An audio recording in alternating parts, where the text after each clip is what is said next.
Saludamos a todos los hermanos que están en audiencia, en esta fina y amable audiencia. Saludamos a los hermanos, un saludo especial a los hermanos de Facebook, de cualquier denominación. La anterior visualización fueron más o menos 13,000 personas. Dios bendiga a las personas que están escuchándonos a través de Spotify. Dios bendiga a los hermanos porque son nuestros hermanos aquí en Colombia, en Nicaragua, en Chile, en España, en Brasil y en los Estados Unidos. El título del mensaje esta mañana es El Asistente. Levítico capítulo 13, versículo 1 y 2. Habló Jehová a Moisés en reverencia al Padre, al Hijo y al Espíritu Santo y a Aarón diciendo: cuando un hombre tuviera en la piel de su cuerpo hinchazón o erupción o mancha blanca y hubiera en la piel de su cuerpo como llaga de lepra, será traído a Aarón el sacerdote o a uno de los hijos, los sacerdotes, Aarón o sus hijos. Una enfermedad, vamos a hablar de una enfermedad, más que una enfermedad material, es una enfermedad espiritual, la lepra, y que llega solamente a ciertas personas, producto de ciertos tipos de conducta no correcta, y que se revela a través de unas manchas sobre la piel, parecidas a una enfermedad que conocemos hoy como la lepra. El término hebreo es lag, solo que tiene características y un comportamiento distinto. El versículo 4 del capítulo de Levítico 13 que acabamos de leer dice: y si en la piel de su cuerpo hubiere mancha blanca, pero que no pareciera más profunda que la piel, ni el pelo se hubiera vuelto blanco, entonces el sacerdote encerrará al llagado por 7 días. Versículo 2, lo vuelvo a leer. Cuando el hombre tuviera en la piel de su cuerpo hinchazón o erupción o mancha blanca y hubiera en la piel de su cuerpo como llaga o lepra, eran unas características que había que examinar. La Biblia habla sobre el proceso de análisis, el cual debe someterse cada persona para que el sacerdote determine si definitivamente el caso es una enfermedad de lepra. El sacerdote verificaba si la enfermedad ponía a la persona en el estado de impureza. Versículo 3. Y el sacerdote mirará la llaga en la piel del cuerpo. Si el pelo en la llaga se ha vuelto blanco y pareciere la llaga más profunda que la piel de la carne, llaga de lepra es, y el sacerdote le reconocerá y le declarará inmundo. Versículo 14. Mas el día que apareciere en él la carne viva será inmundo. Hay casos en los que el sacerdote verá la mancha que comenzaba a cambiar a un tono que no es impuro, y entonces el mismo Aarón o uno de sus hijos purificaba a la persona. Versículo 16. Mas cuando la carne viva cambiare y se volviere blanca, entonces vendrá el sacerdote. Versículo 17. Y el sacerdote mirará, y si la llaga se hubiera vuelto blanca, el sacerdote declarará limpio al que tenía la llaga y será limpio. Todo el proceso al que debe someterse una persona que recibe la enfermedad de Tagat, es un término hebreo, es algo muy duro. Una vez que Aarón o uno de sus hijos determinaran que la persona tiene esa enfermedad espiritual, Tagat es el término correcto. El versículo 45 es un versículo duro, choca con lo delicado de nuestra audición. El leproso en quien hubiere llaga llevará vestidos rasgados, su cabeza descubierta, y embozado pregonará: inmundo, inmundo. Dice la palabra del Señor. Versículo 46. Todo el tiempo que la llaga estuviera en él será inmundo, estará impuro, habitará solo, fuera del campamento será su morada. Es un duro proceso. Capítulo 14, versículo 1 dice: y habló Jehová a Moisés diciendo: esta será la ley para el leproso cuando se limpiare. Será traído el sacerdote. El sacerdote mandará luego que se tome para que él se purifique 2 aves vivas, limpias, madera de cedro, grana e hisopo. Mandará el sacerdote matar una avecilla, y empieza todo un proceso de limpieza. Debía de llevar 2 ofrendas de expiación, 2 pájaros.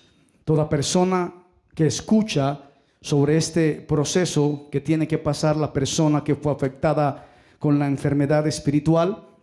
Inevitablemente se pregunta sobre cómo una persona tiene que pasar un proceso tan denigrante de ser apartado 7 días del campamento y tener que hacerle saber al resto que es inmundo o impuro.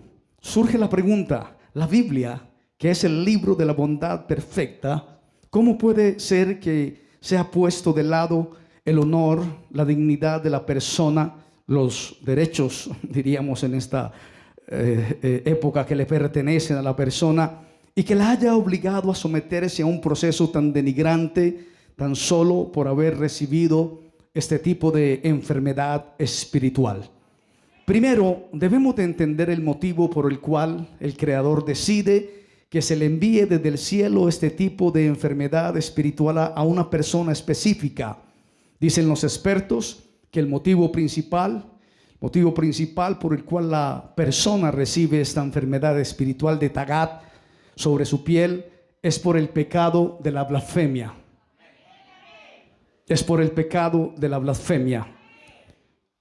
La palabra blasfemia es una palabra injuriosa contra alguien o contra algo sagrado. Es injuriar, es dañar la reputación de alguien, es una palabra ofensiva, injuriosa, contumellosa, de escarnio, ofensa verbal contra la majestad divina, lo dice nuestro diccionario. El hecho de que esta persona habló mal de otra persona, independiente de lo que dijo, sea algo verdad, o por el hecho de que esta persona blasfemó y habló cosas denigrantes de su prójimo, resulta que del cielo le envían esta enfermedad espiritual. Lo delicado del tema es más profundo de lo que parece. Le aseguro que el mensaje no va a acabar como usted está especulando que va a acabar. Sigamos. Si esta persona con su blasfemia causó una distancia entre un hombre y su mujer, o entre un hombre y su prójimo, por eso será distanciada esta persona y será puesta fuera del campamento. Dice la palabra, Levítico capítulo 45 y 46, lo acabamos de leer. De la misma forma que el pecado de la blasfemia aleja a la persona de todo lo bueno, asimismo la Biblia lo alejó de su entorno. La Biblia habla de un trasfondo que se esconde tras esta actitud que tuvo la persona y sobre cuál es el proceso al cual se debe someter esa persona, justamente para poder tratar la raíz y sacar desde la raíz lo que conllevó a recibir a esa enfermedad espiritual y así no volver a caer en eso. Necesitamos entender un poco mejor todo esto que estamos diciendo y la profundidad que hay detrás de esta enfermedad. Necesitamos, hermanos, leer versículo 55 del capítulo 14 de Levítico. Voy a leer algunos versículos. Y la lepra del vestido y de la casa. Dice exactamente la palabra del Señor. Números capítulo 12. Voy a familiarizarlo usted con ese término de lepra. Se lo voy a decir en español porque es difícil la pronunciación en lengua santa.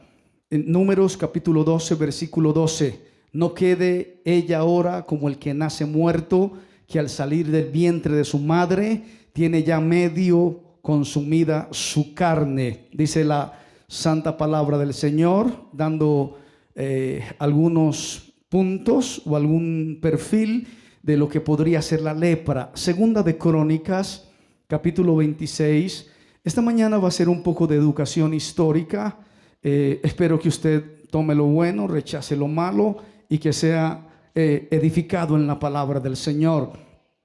Segunda de Crónicas, capítulo 26, versículo 16, dice la palabra santa: mas cuando ya era fuerte, su corazón se enalteció para su ruina, se rebeló contra Dios, entrando en el templo de Dios para quemar incienso en el altar del incienso, y entró tras él el sacerdote Azarías y con él 80 sacerdotes de Jehová, varones valientes, y se pusieron contra el rey Usías y le dijeron: no te corresponde a ti, oh Usías, el quemar incienso a Jehová, sino a los sacerdotes, hijos de Aarón, que son consagrados para quemarlo. Sal del santuario, sal del santuario, sal del santuario, porque has prevaricado y no te será para gloria delante de Jehová. Versículo 19. Entonces Usías, teniendo en la mano un incensario para ofrecer incienso, se llenó de ira. Suena un poco teatral. Se llenó de ira. Y en su ira contra los sacerdotes, contra los pastores, la lepra le brotó en la frente delante de los pastores en la casa de Jehová, junto al altar del incienso. Y miró el sumo sacerdote Azarías y todos los pastores, y aquí la lepra estaba en su frente, y le hicieron salir apresuradamente de aquel lugar, porque él tendría que ser alejado del campamento, y empezar a gritar: inmundo, inmundo, inmundo. Éxodo, qué buena la palabra. Éxodo capítulo 4. Bendito el Señor. Los hermanos que les gusta abrir la Biblia. Éxodo capítulo 4, versículo 6 dice: y le dijo Jehová: mete ahora tu mano en tu seno. Y él metió la mano en su seno, y cuando la sacó, he aquí que su mano estaba leprosa como la nieve. Amén. Necesitamos, amados hermanos, remontarnos a una interesante historia. Tengo que contarla como la recibí. He descubierto que hay una interacción entre el profeta Isaías, entre el rey Zacarías, entre Reyes, Crónicas e Isaías, y vamos a tratar de descubrir a través de la narrativa histórica lo que el Espíritu dice a la iglesia. Antes de entrar a ese panorama, necesito que me acompañe, por favor, al libro de Mateo, el capítulo 10, Mateo capítulo 10, el versículo 8. Es algo impresionante. El Señor dice: vayan y limpien leprosos. Punto. Así como suena. Todos nos quedamos: wow, hello, ¿en serio? Sí. Jesús le da la encomienda a los 12 y le dice: por favor, vayan y limpien al leproso. Así como suena. No hay nada más que añadir, ni nada más que predicar, ni con texto, ni fuera de texto. Vayan y limpien a los leprosos. ¿Ya? Amén. La iglesia está conmigo, amén. Ahora sí vamos al punto histórico. Vamos entonces a Reyes, un libro de Reyes, la Biblia en nuestro manual. Hermano, mi libro de consulta es la Biblia. Siempre estoy consultando la Biblia. No necesitamos ser grandes teólogos ni grandes maestros como algunos se ufanan. Simplemente leer con cuidado y detenimiento la palabra del Señor. Segunda de Reyes, el capítulo 5, el versículo 1, nos da un matiz y empieza: Naamán, general del ejército del rey de Siria, era varón grande delante de su señor, lo tenían en alta estima, porque por medio de él había dado Jehová salvación a Siria. Era un hombre valeroso en extremo, pero leproso. El dato técnico está exactamente en el capítulo 19 de este mismo libro, y es donde empezaremos a desglosar matices interesantes. Asiria comenzó a conquistar distintos pueblos que estaban intentando rebelarse en contra de su reinado. Es una historia para contar detenidamente. Hay un personaje que se llama Senaquerín. Entre los pueblos que tenía planeado conquistar Senaquerín se encontraba la ciudad donde reinaba en aquel tiempo Ezequías. Dicen los técnicos que Ezequías, aparte de un gran error que cometió, cumplía todas las funciones de el Mesías. Era un hombre elevadísimo. Solamente cometió un error y por eso fue descalificado para el perfil mesiánico en el que se le atribuía. Aparte de eso, este hombre era amiguísimo de Isaías. Amén. El rey sirio se apoderó de 45 ciudades amuralladas y otras poblaciones de menor tamaño en Judá, pero no logró superar las murallas de Jerusalén. Ezequías era un hombre muy recto frente al Creador, a tal nivel que logró llevar a Israel a un nivel espiritual nunca antes visto, habiendo o existiendo unos niveles de estudio y conocimiento de muy alto nivel. Él y el profeta Isaías eran hombres poderosos. Él y el profeta Isaías eran hombres poderosos. Les gustaba orar. A mí me gusta orar, pero vuelvo a repetirlo, la maldad ha aumentado tanto sobre el escenario que a veces nuestras oraciones no pasan la estratosfera, a veces nuestras oraciones no suben del techo, del cielo raso, del driveway, amén, no suben. Estos hombres cuando oraron, Ezequías e Isaías, hicieron que un ángel descendiera del cielo y lo defendiera de un tremendo batallón. Esta gente movía las fuerzas celestes. Quiero que lo pienses y quiero que te lo imagines. Este rey y este profeta, cuando oraban, ángeles descendían visiblemente y asesinaban el ejército extranjero. Era una cosa impactante. Por eso necesitamos hermanos y hermanas que oren así. No religiosos como los romanos que rezan 6 veces al día, ni levantarte a las 3 de la mañana solo porque no puedes dormir, porque ya estás en una edad senil donde no puedes conciliar bien el sueño, sino que te postres ante la presencia del Señor y sucedan cosas maravillosas, sucedan cosas maravillosas, sucedan cosas maravillosas. Nos recorre un escalofrío a los que poco oramos. Sigamos, hermanos, amén. ¿Cuántos dicen amén? ¿Cuántos dicen amén? Así que este hombre y el profeta Isaías oraron, clamaron a Dios, provocaron que un ángel destruyera a todo un ejército. Eso lo tenemos en Crónicas, Segunda de Crónicas. Voy a ir hablando de todo un poquitico y nos vamos a ir entrelazando con la historia. Si se me salta algo antes de lo leído y lo vuelvo a leer, pues es parte del bosquejo, de la dinámica del bosquejo. Capítulo 32, versículo 20, dice la palabra: mas el rey Ezequías y el profeta Isaías, hijo de Amós, oraron por esto y clamaron al cielo. Qué bueno eso, qué bueno eso. Por eso, hermano, cuando la iglesia ora es otra cosa. Cuando la iglesia clama es otra cosa. Cuando alguien ora de verdad es otra cosa. Eso no es orar por orar. Porque hay una hermana que tiene una lorita que siempre que me llama me saluda la lora. ¿Cómo se llama la lora? Estrella. Estrella siempre habla.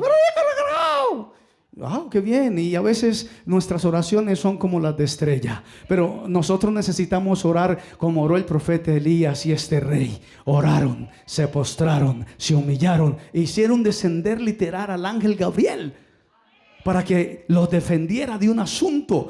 Hermano, no ore por orar, no pierda su tiempo tratando de orar cuando ore. El Señor nos dio una dinámica para orar. Cuando el Señor Jesús oró, dice que su sudor eran como que grandes gotas de sangre que corrían por su cara y que venían ángeles y que lo asistían. Dice uno de los evangelios: qué bueno que cuando usted esté orando no se le aparezca un bulto. Hablo tanto de los bultos. No se le aparezca una bruja, no se le aparezca un brujo o un tinieblo, sino que se le aparezcan ángeles. Eso ya casi nunca sucede. Pero sigamos. Dije que iba a ser muy técnico esta mañana y necesito hacerlo. Sin embargo, este Ezequiel que había orado y que Dios había enviado un ángel, el cual asesinó por orden de Ezequías y el profeta Isaías a todo valiente y esforzado y a los jefes y campamentos del rey de Asiria. Tremendo esto. Tendrías que leerlo todo hasta el versículo 25, pero vamos a intentar descubrir el único problema que tenía Ezequiel. Amén. El único problema que este hombre tenía. Lo tenemos registrado, bendito el nombre del Señor, en el libro de... Me sorprendió mucho el Señor haciendo esta consulta. En el libro de Isaías, el capítulo 37, el versículo 1. Bendito el Señor. Vamos a la palabra. Aconteció pues que cuando el rey Ezequías oyó esto, rasgó sus vestidos, cubierto de cilicio, vino a la casa de Yahvé y envió a Eliaquín, mayordomo, y a su asistente privado, Senna. Era el gran problema de este rey, su secretario privado. Wow, ¿es en serio, pastor? Sí, uno dice sí. ¿Tiene argumentos para sustentar esta tesis? Por supuesto que sí. Continuemos. Shet o Senna era un sabio, era estudioso de la Torá. Dicen los rabinos que incluso tenía un grupo de alumnos a quienes enseñaba Torá, igual que el rey Ezequías, quien también enseñaba Torá. Y dicen los cronistas que Senna tenía más alumnos que el mismo rey. Segna tenía una congregación de 130,000 alumnos, a los que les gustan las multitudes, 130,000 alumnos que le escuchaban Torah. Y el rey, como también le gustaba a Ezequías, le gustaba también enseñar la Torah, solo tenía 110,000 alumnos. Pero ¿cómo debería reaccionar el rey cuando ve que su secretario, su asistente, tiene más alumnos que él y enseña Torah a un grupo más numeroso que el suyo? Aparentemente lo superaba en fama, en seguimiento. Este hombre, Segna, escriba, asistente privado, superaba en fama al rey, al ungido de Dios. Pero este rey, este hombre Ezequías, no le reprochaba, no tuvo envidias, no hubo fogonazo de autoridad. ¿Alguien ha sufrido un fogonazo de autoridad? Wow. El fogonazo de autoridad, muy típico en los hombres de poder. Les gusta dar un fogonazo, fogonazo, fogonazo, fogonazo, para acentuar su poder y su dominio. Wow, y uno dice, tremendo. Pero este hombre no se llenó de amargura. Aceptó en silencio, aceptó con felicidad el hecho de que Segna, su asistente, diese clases de Torah frente a un público más grande que el suyo. Y es claramente digno de admiración. Pero cuando Senequerín llegó a las puertas de los muros de la ciudad de Jerusalén, Senequerín, es su nombre, no lo puedes olvidar, llegó a las afueras de los muros de la ciudad de Jerusalén. Ya había conquistado 45 pequeñas regiones y comenzó el sitio de la ciudad, evitando de que ingrese cualquier tipo de alimentos. El secretario del rey tenía, a mí esto me hizo así, Bloom. Segna, el asistente, vio que se generó una oportunidad para traicionar a su rey. ¿What? Sí. Segna se dijo para sí, esta es mi oportunidad. Yo tengo más alumnos, más fuerza que Ezequías, ya no le decía rey. Seguramente el pueblo se irá tras de mí. Si yo me voy, el pueblo viene tras de mí. Yo voy a tomar el cargo ahora de rey de Israel. Decía el asistente de Ezequías, Segna, mi momento ha llegado, el tiempo de rey ya ha acabado. Y dicen los cronistas, las crónicas judías, que Segna agarró una flecha, amarró un pergamino en la punta de la flecha y la lanzó en dirección a donde estaba el campamento enemigo. El pergamino decía algo así. Dentro de este pergamino escribió, dice, Rey Senaquerín, mi nombre es Segna, soy asistente privado de rey Ezequías.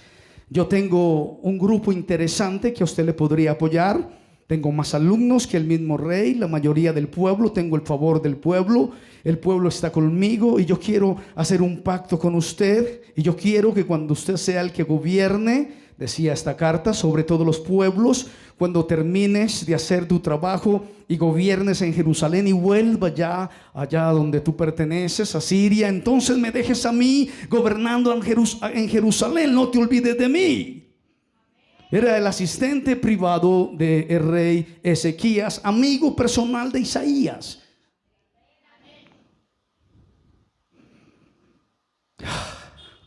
Y entonces Segna tuvo sus propios cálculos, porque hay gente que hace cálculos. Dicen 1 más 1 son 2, y si 2 más 2 son 4, entonces ¿por qué 4 por 2 no es 8?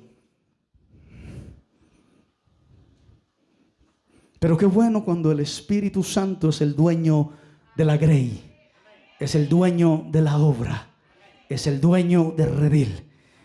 Y entonces al Segna hacer esos cálculos, estaba seguro que Senequerín iba a ganar esta batalla y cuando tuviera que volver a Siria, él iba a gobernar. Estaba convencido que lo iban a elegir a él como rey y Ezequías saldría de su cargo como rey.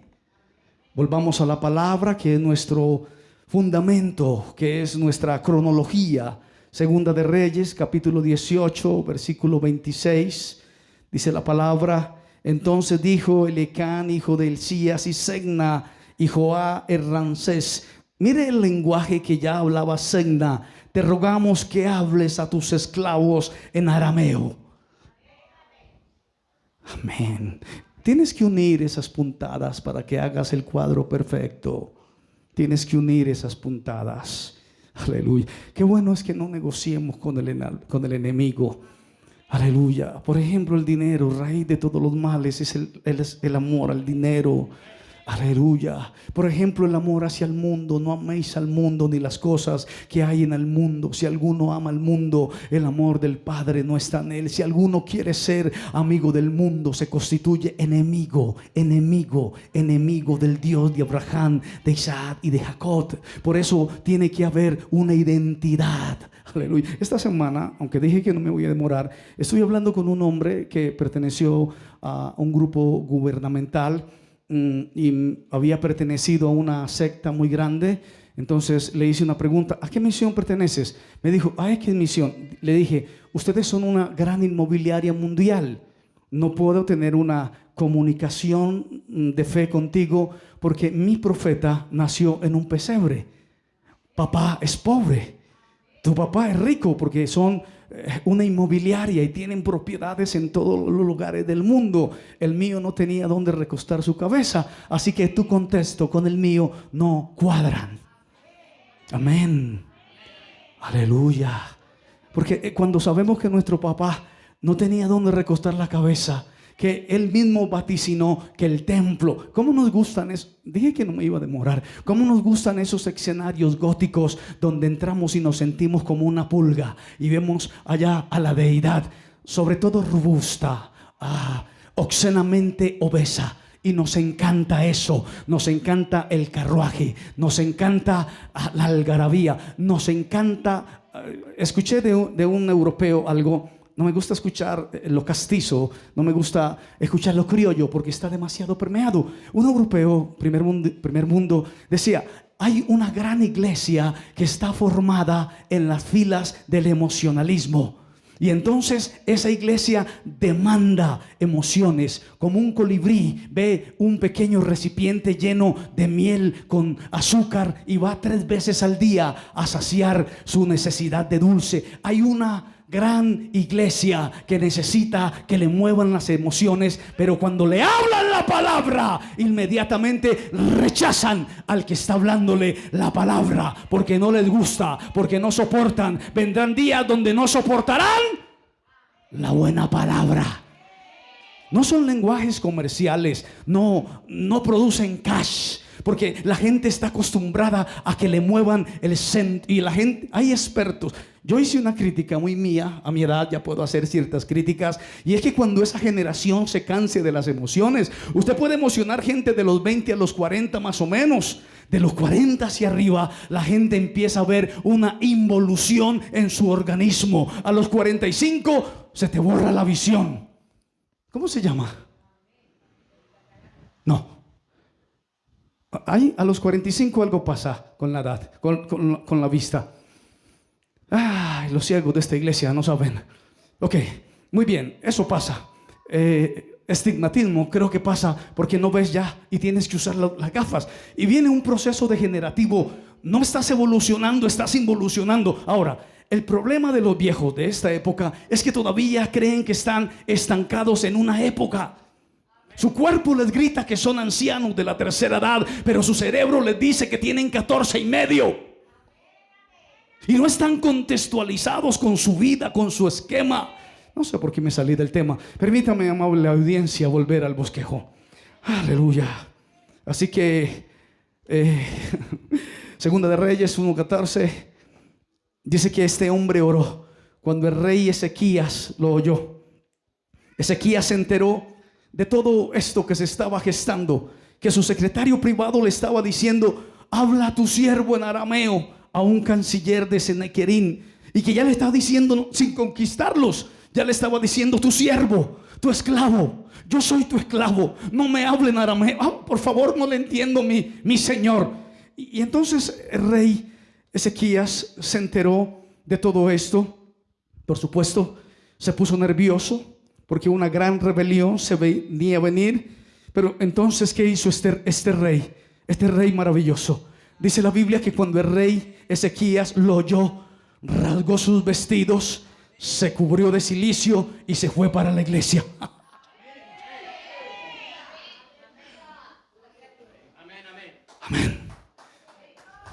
Eso no saca aplausos, no se preocupen, lo sé. Se fue para la iglesia. Se fue para la iglesia a buscar a Dios, a sentir a Dios. Ahora, le decía a esa misma persona: ¿has visto a un judío convenciéndote de que sea judío? ¿Has visto a un rabino ofreciéndote una mezuzá para que la coloques en tu casa y te conviertas y vayas a su sinagoga y lo apoyes vendiendo algo para que crezca la sinagoga? Yo llevo 28 años trabajando con judíos. He visto cuando pasan los rabinos y ni siquiera te determinan porque no existes para ellos. La esposa de un rabino pasó al lado mío, iba levitando. Ni siquiera ignoró mi saludo. Esa gente no camina, levita. Porque tienen identidad. Porque no hay que decirles hay que ir a la sinagoga. Porque no hay que motivarlos para que vayan a la sinagoga. Ellos nacen con el chip interno, como cuando alguien nace de nuevo. Usted simplemente llega y ¿a dónde? ¿Qué hizo este rey cuando sintió que su secretario privado lo estaba traicionando? Se fue para la iglesia. A mí como me gustan estos mensajes pentecostales. Me gustan, aleluya. Se fue para la iglesia, porque en la iglesia hay respuesta. En la iglesia hay sanidad. Donde hay 2 o 3 congregados en su nombre, yo estoy en medio de ellos, aleluya. Y sobre todo cuando no te mueven las emociones. Sigamos para no meternos en líos. Se fue para la iglesia. Y entonces este hombre envió a su séquito, entre ellos su secretario privado, Segna, escriba, cubierto de cilicio, y le dijeron: vayan donde el pastor. Ahí lo dice la Biblia. Vayan donde el profeta Isaías. Qué hermosa esta palabra, sobre todo para los evangélicos. Los que no son evangélicos no entienden un taco. Vaya donde el pastor y pregúntele qué hago y dígale que yo estoy orando. Amén. Aleluya. Me gusta esta palabra. Me gusta esta palabra. El versículo 14 dice la palabra: tomó Ezequías las cartas de mano de los embajadores y después que las hubo leído, volvió a la iglesia y se puso a orar. Y dice el 15: y oró Ezequías delante de Dios. Aleluya. Lo conocía. Jehová, Dios de Israel, moras entre los querubines. Solo tú eres Dios de todos los reinos de la tierra. Tú hiciste el cielo y la tierra. Inclina, oh Jehová, tu oído. Oye, abre, oh Jehová, tus ojos y mira. Y oye la palabra de mi enemigo. Ha enviado a blasfemar al Dios viviente. Santo. Bendito el Señor. La respuesta llegó del cielo por el profeta Isaías. Dicen las crónicas, Isaías, la conexión que tiene un malvado no es parte de la cuenta. La conexión que tiene un malvado no es parte de la cuenta. A su nombre sea toda la gloria. Esa conexión que tú ves que tiene tu enemigo, las personas que lo rodean, le dijo Isaías, le respondió Isaías: no te preocupes, no te preocupes, no te preocupes, Ezequías. Eso no es una conexión real. Eso no es una conexión. Dios le dio una parte de tranquilidad a Ezequías, al rey, a su rey. Su secretario tenía una actitud malvada y estaba planeando una estrategia con el enemigo, uniéndose con el enemigo en contra de Ezequías, y estaba tan seguro de su traición. Este es un dato bíblico. Finalizando le voy a dar la cita. Este hombre, este perverso, este escriba, este asistente privado, este Segna, estaba tan seguro de que él iba a gobernar Jerusalén y que su rey iba a ser decapitado y que el pastor lo iban a expulsar de la iglesia y que él iba a gobernar con la fuerza numerosa que tenía, que eso era te daba estatus lo que hizo, te daba estatus. Él se dirigió al lugar donde se encontraban las tumbas de los reyes de Israel, David, y toda la usanza de los reyes que venían de la descendencia del rey David. El secretario ya se sentía rey de Jerusalén. Ya se sentía parte de la monarquía. Pero el profeta Isaías se encontraba esperando y le dijo, lo estaba esperando en el cementerio donde él se dirigió. Él dijo, ¿dónde está la tumba del rey David? Acá, ok, la mía quiero que dé hacia el ocaso. Van a construir mi tumba como rey al lado del rey David. Estaba haciendo el cálculo, el algoritmo, porque estaba seguro de que el rey iba a caer.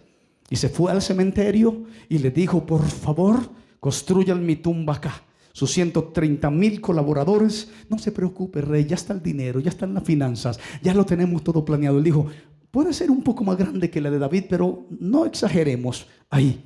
Y entonces, dicen las crónicas de los sabios de Israel, que se le presentó el pastor.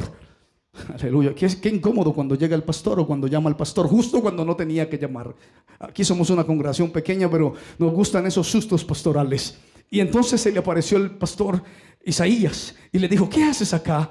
¿Y qué es esa conexión que tienes con esas personas? ¿Por qué buscas un cargo que no te pertenece, que no te corresponde? ¿Qué haces codiciando, intentando quitarle el puesto a tu rey? ¿Por qué no te conformas con la posición que tienes? Eres un gran rabino, eres un maestro, puedes dar clases de Torah a 130,000 judíos, 130,000 alumnos. ¿Por qué no buscas ponerte sobre tu cabeza? ¿O por qué buscas ponerte sobre tu cabeza una corona que no te pertenece a ti?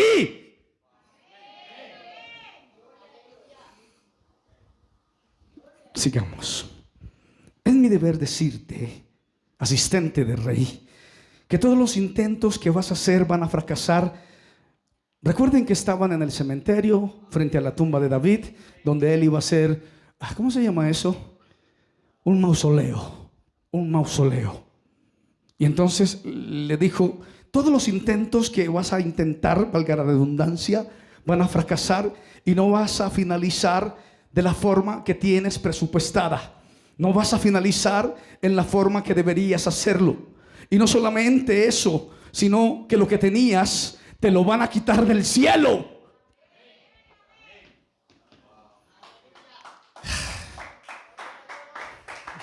Yo sé que las personas que ven estos mensajes lo disfrutan al máximo. A veces lo decimos aquí muy fuerte y la gente no alcanza a comprenderlo. Pero personas que tienen un mapeo espiritual interesante lo disfrutan, lo saben. Porque el evangelio, el principio de la sabiduría es el temor a Jehová. Amén. ¿Saben ustedes que aunque los dones son irrevocables, el llamado es irrevocable, pero hay ciertos momentos, cierto feeling, cierta unción, que cuando la persona se hace digna, muy digna ante Dios y pretende compartir su gloria con Dios, Dios se hace a un lado, porque Dios no comparte su gloria con nadie. Usted puede tener 130,000 alumnos que hacen lo que a usted le dé la gana, pero si usted es un vanaglorioso, si usted... ¿Recuerdan el principio del tema? ¿Cuál era? La lepra. Me gusta esta audiencia, los amo. Entonces, si te llenas de soberbia y blasfemas o contra la santidad o contra tu prójimo, entonces te va a dar lepra. Te van a sacar del campamento de Dios. Yo sé que esto no gusta. Mis mensajes no gustan casi, pero son mensajes que chocan y lo tengo que hacer porque es como el atalaya. ¿Qué hace el atalaya? Sonó la trompeta. Si tú corres, es como cuando llega un tsunami a una ciudad. ¿Qué suena? La alarma de tsunami. Pero si usted está dormido y si usted no tiene la capacidad de la obediencia gubernamental para escapar del sonido de la alarma, llega el tsunami y te mata. Amén. Sigamos. Sin embargo, Segna no se asustó de lo que dijo el profeta y tampoco obedeció, porque está de moda no obedecerle a los pastores y tener en poco los pastores, sobre todo si el pastor tiene un papá pobre. Amén. Cuando eres un pastor y tienes un papá rico, pues es diferente, porque el rico responde con dureza. El pobre habla con ruegos. El pobre habla con ruegos. A mí me sobra la gente. A mí yo no necesito nada. A mí lo que me sobra es gente. Oiga, pero el pobre pues habla pasito, despacito, suavecito, para que las 3 ovejas que tienen no se pongan nerviosas y salgan disparadas por el bosque y se las coma el lobo. A propósito, hay ovejas y hay cabros. ¿La oveja produce qué? ¿Y el cabro produce qué? Nada. Sigamos. Así que el profeta le dio la advertencia, no obedeció al pastor, no obedeció al rey. Cuenta la historia judía que dentro de su convencimiento decidió que era el momento, escúcheme por favor, de hacerle una visita amigable a su enemigo, a Senaquerín. Él hizo la ecuación, tomó la congregación que era numerosa, iba a dar un impacto de opinión, 130,000 alumnos, quienes lo escoltaron durante la salida de los muros de la ciudad de Jerusalén hasta el campamento enemigo. Y cuenta la historia que al momento en que iba saliendo de la ciudad, donde Segna iba, lógicamente, liderando el grupo de los desertores, dice la Biblia, no dice la Biblia, dicen las crónicas que el ángel Gabriel, ¿saben quién es el ángel Gabriel? Es el custodio de Israel. Qué buena esta iglesia, como sabe de tanto. Entonces el ángel Gabriel, que es el custodio de Israel, se apareció. Ya se había aparecido, hoy se iba a aparecer otra vez. Y entonces dice que el ángel Gabriel llegó y cerró los portones de la ciudad, dejando solamente a Segna afuera de la ciudad y todo el resto, los 130,000 alumnos dentro de la ciudad, dentro de los muros. Quedaron encerrados dentro de los muros de la ciudad. Y justo en ese momento, mientras Segna estaba solo, parado en las afueras de la ciudad, fue golpeado desde el cielo con la enfermedad de la lepra. Así quedé yo ayer, así. Y entonces los enemigos lo vieron. Él dijo: vengo en paz, vengo en paz. Lo tomaron y se lo llevaron a Senaquerib, quien lo entrevistó, le hizo algunas preguntas. Una de las preguntas que Senaquerib le hizo a Segna, asistente personal del rey Ezequías, amigo de Isaías, le dice: ¿por qué estás solo? Me dijiste que todo un pueblo te apoyaba, que tenías 130 alumnos que venían contigo. ¿Estás solo? Me escribiste en un pergamino que la mayoría del pueblo te apoyaba y estás solo. A propósito, veo que tienes lepra.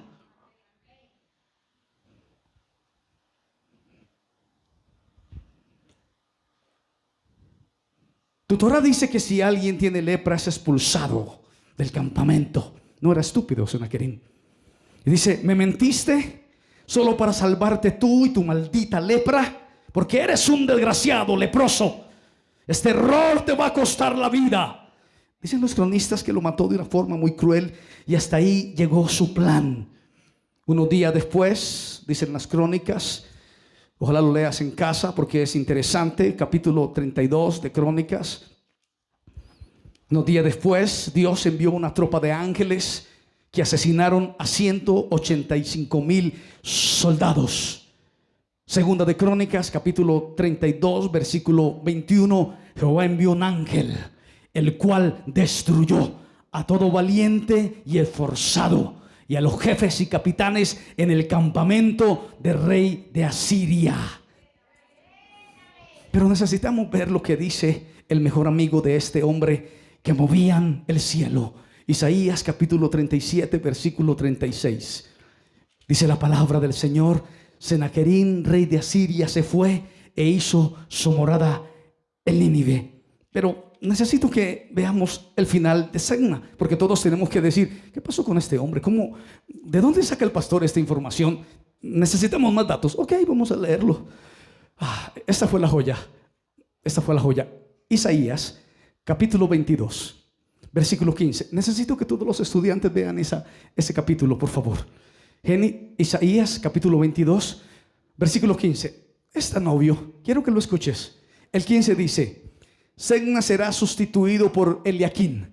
Jehová de los ejércitos dice así. Está diciendo Isaías: ve, entra este tesorero, a Segna el mayordomo, y dile: ¿qué tienes tú aquí? ¿O a quién tienes aquí que labraste aquí sepulcro para ti, como el que en lugar alto labra su sepultura, o el que esculpe para sí una morada en una peña? He aquí, Dios te transportará en duro cautiverio, y desierto te cubrirá el rostro. Dice: te echará a rodar con ímpetu como a bola por tierra extensa. Allá morirás, allá estarán los carros de tu gloria. Oh vergüenza de la casa de tu Señor. ¡Wow! Eso confirma nuestra tesis, amados hermanos. Eso fue lo que le dijo Isaías el profeta cuando estaba en el sepulcro del rey. Eso comprueba que Senna, el asistente personal del rey, era un traidor. Necesito finalizar. Wow. Ese fue el fin de Senna. La blasfemia llamada la mala lengua posee su raíz justamente en eso. Es decir, cuando una persona habla algo denigrante de otra persona, debemos entender que ese acto es solamente un signo de algo más profundo que está pasando con esa persona. Cuando alguien habla algo denigrante de su prójimo, esa persona no está contenta consigo mismo y no está contenta con su misión en la vida y tiene envidia. Por eso llega una enfermedad espiritual, sobre todo en las grandes congregaciones. En las pequeñas no, porque es demasiado obvio. Cuando alguien odia a otro, es demasiado obvio. Se le nota mucho, se le nota mucho, se le nota mucho, se le nota mucho. Pero cuando hay una gran iglesia, se hacen pequeños clanes y hay pequeñas divisiones entre los clanes. Y el del lado del norte va contra los del sur y el del occidente contra el oriente. Y empieza a haber una rivalidad. ¿Quién más? ¿Quién más? ¿Y quién más? Que Dios guarde los pequeños rebaños. Que Dios guarde las pequeñas iglesias. Que Dios guarde donde hay 2 o 3 congregados en su nombre. Porque allí está el Señor en medio de ellos. A su nombre sea la gloria. Estoy finalizando.